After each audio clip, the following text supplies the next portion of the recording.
How many test steps or steps can be generated, or how many test step cases can be converted by Genie? Yeah, so depending on, so the whole system was designed to take in hundreds or thousands of test cases at once. So in bulk, right? We designed it for bulk.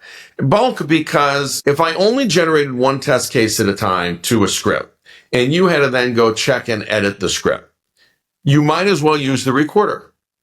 Again, we already have a tool for this. Just record. You don't need Genie. You could just record it. If you have to go through every step and make sure it's right, just use the recorder because you're making sure it's right as you record, right? So we already have a tool for that.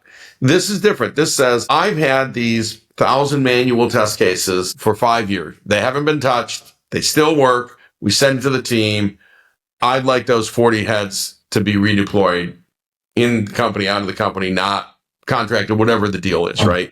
So I'm going to replace those 1,000 manual test cases with test automation without ever hiring a test automation engineer to do it. I'm going to have Genie do it.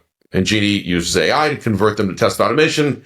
You run that test automation to make sure it's all running against your production system. You check the box and you say, I'm done. And now I have them automated. I don't need the 40 people. I just need an hour in as part of my CI/CD process, right? It's part of my pipeline. Yeah. So what you're, just to clarify, what you're expressing there is I can still go and write test scripts for use cases that weren't part of my original requirements. I can drop them in, and I don't have to necessarily write a test case and then generate a test script because I can still automate that entire process. You can go record all the test scripts you want, but most test scripts are recorded from a test case.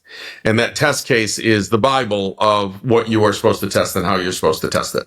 So mostly you have that. But I'll just say, again, the vast majority of end-to-end test cases in the world are manual today, and they are written in a pretty relatively standard format. That's what makes this work quickly and en masse, right?